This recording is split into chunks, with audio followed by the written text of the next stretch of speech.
Shalom, selamat pagi Bapak Ibu, saudara-saudari yang terkasih dalam Tuhan. Pagi hari ini, mari kita memfokuskan diri kita untuk masuk ke hadirat Tuhan dengan membaca dan mendengarkan renungan di pagi ini. Mari kita siapkan Alkitab kita dari bacaan Kisah Para Rasul 26 ayat yang ke-24 sampai ayatnya yang ke-32.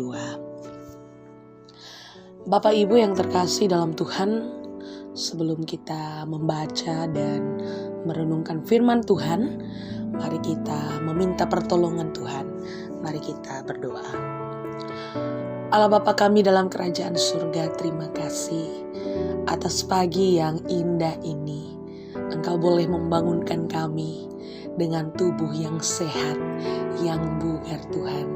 Kami bersyukur atas hal yang Engkau jadikan kepada kami. Saat ini kami akan masuk ke dalam hadirat-Mu Tuhan.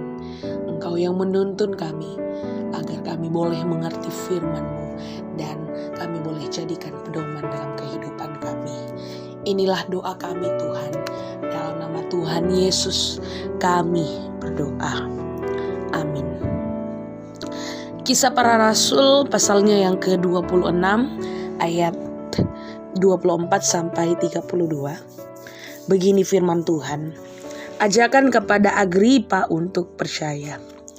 Sementara Paulus mengemukakan semuanya itu untuk mempertanggungjawabkan pekerjaannya, berkatalah Festus dengan suara keras, "Engkau gila Paulus, ilmumu yang banyak itu membuat engkau gila." Tetapi Paulus menjawab, "Aku tidak gila, Festus yang mulia. Aku mengatakan kebenaran dengan pikiran yang sehat. Raja juga tahu tentang segala perkara ini. Sebab itu, aku berani berbicara terus terang kepadanya. Aku yakin bahwa tidak ada sesuatu pun dari semuanya ini yang belum didengarnya. Karena perkara ini tidak terjadi di tempat yang terpencil. Percayakah engkau, Raja Agripa, kepada para nabi? Aku tahu bahwa engkau percaya kepada mereka." Jawab Agripa, "Hampir-hampir saja kau yakinkan aku menjadi orang Kristen." Kata Paulus, "Aku mau berdoa kepada Allah supaya segera atau lama-kelamaan bukan hanya engkau saja, tetapi semua orang lain yang hadir di sini dan yang mendengarkan perkataanku menjadi sama seperti aku, kecuali belenggu-belenggu ini." Lalu bangkitlah raja dan wali negeri serta Bernike dan semua orang yang duduk bersama-sama mereka. Sementara mereka keluar, mereka berkata kepada orang yang lain, "Orang itu tidak melakukan sesuatu yang setimpal dengan hukuman mati atau hukuman penjara." Kata Agripa kepada Festus, "Orang itu sebenarnya sudah dapat dibebaskan sekiranya ia tidak naik banding kepada Kaisar."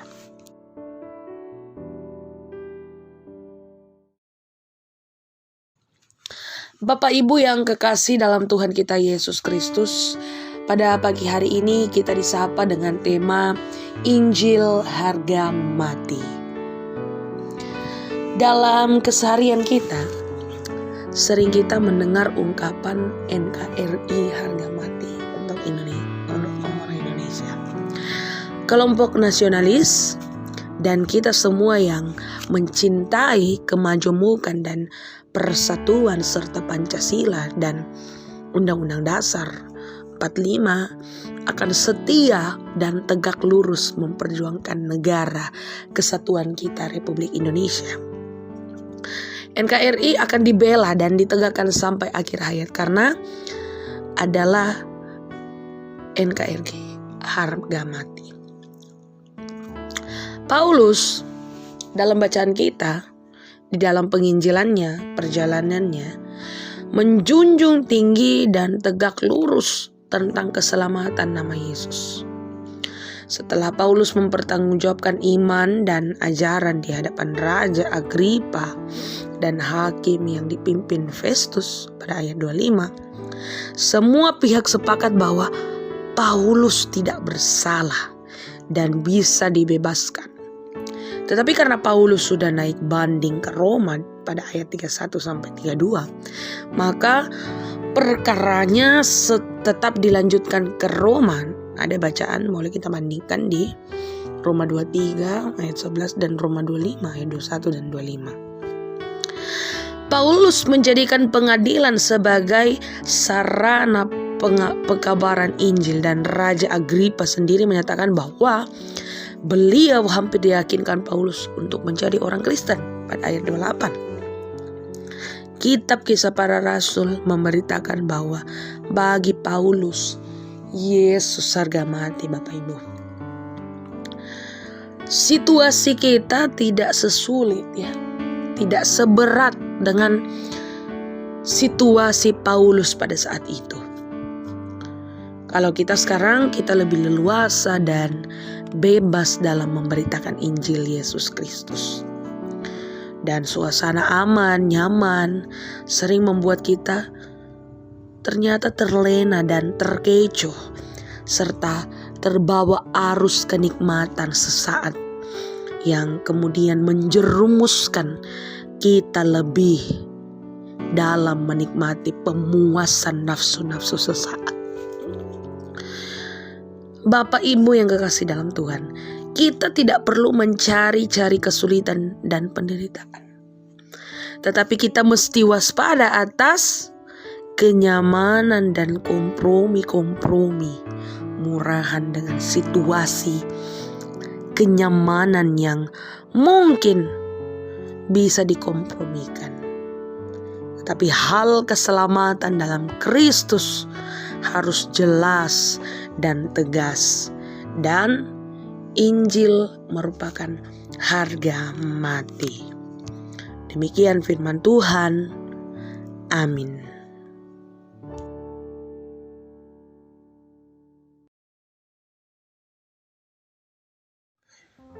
Bapak Ibu yang kekasih dalam Tuhan, kita telah dikuatkan firman Tuhan pada hari ini, pada pagi ini, bahwa Injil merupakan suatu harga mati untuk kehidupan kita sebagai orang yang percaya kepada Allah. Biarlah firman Tuhan boleh menjadi kekuatan kita setiap hari dalam melakukan tugas dan aktivitas. Saat ini kita akan berdoa. Mari kita tenangkan hati kita. Kita berdoa. Allah Bapa dalam kerajaan surga, terima kasih atas berkat dan kasih karunia yang Engkau berikan. Bersyukur ya Tuhan, pada pagi ini kami boleh datang bersekutu denganmu, mendengarkan firman Tuhan lewat Sarota Jemaat Silo Campagaya ini ya Tuhan.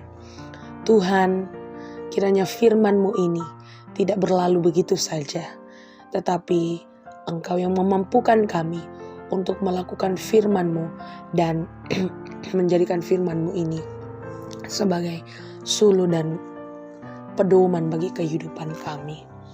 Kami teringat ya Tuhan bahwa saudara-saudara kami yang sedang dalam kelemahan tubuh, yang sedang dirawat di rumah sakit lama, Jenny Lapik, Nyonya Pangsi, Ibu Mariam Tarukalo, Ibu Desimak, Sri Liana, Ibu MC Lambi Tonapa, Nyonya Ruben, Yuli Kumpang, Nyonya Simon Anga, Aco Dasi, dan saudara-saudara kami yang menjalani perobatan jalan, Nyonya Mince LS Sallo, Ibu Damaris Ori, Ibu Kristina Sake, Bapak Lukas Tunabasan, Nyonya Lukas Tunabasan, Bapak Markus Ruru, Nenek Otto, Ruben Matayan, Nyonya Petrus Sampe, Nyonya Ertangi Bali, Nyonya Marta Emian, dan Nyonya Rita Bunda.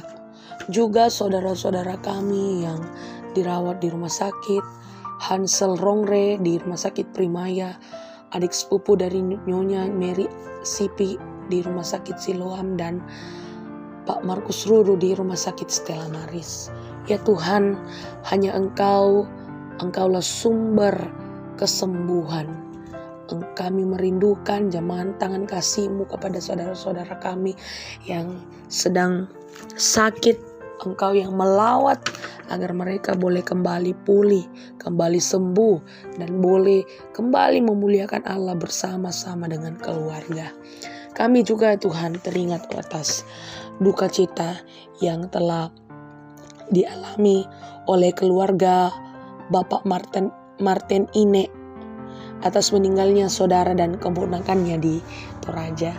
Ya Tuhan, kehilangan seseorang yang kami cintai merupakan hal yang sangat menyakitkan, tapi kami yakin dan percaya Tuhan tidak pernah meninggalkan kami di tengah-tengah duka cita. Engkau yang tetap memberikan kekuatan, penghiburan kepada keluarga yang ditinggalkan oleh saudara-saudara kekasih.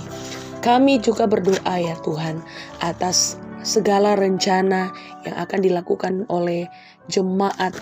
Yang pertama yaitu emeritasi dan peneguhan pendeta yang akan dilaksanakan pada bulan Juni ke depan. Tuhan Yesus, Engkau yang menolong segala usaha upaya yang dilakukan panitia dalam hal menyusun acara, dalam hal mencari dana.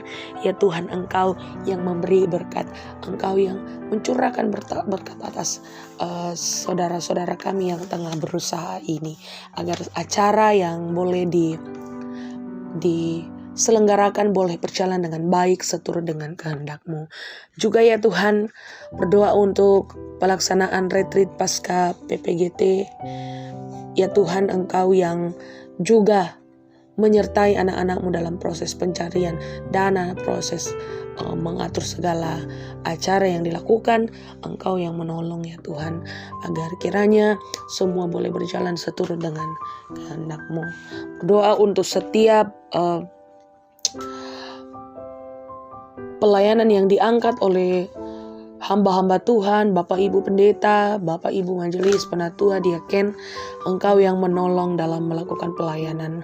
Kiranya pelayanan tidak hanya untuk memuliakan Allah, tetapi memperkenalkan Injil kepada seluruh orang. Dan di sana sukacita boleh hadir, dan lewat kami juga semua hamba-hamba-Mu,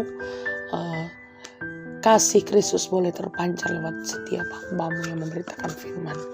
Ya Tuhan, kami serahkan hari ini, perjalanan kegiatan kami di hari ini, dalam nama Tuhan Yesus kami berdoa.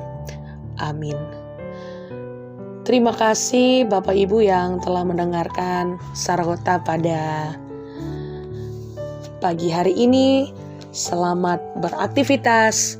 Tuhan Yesus memberkati. Shalom.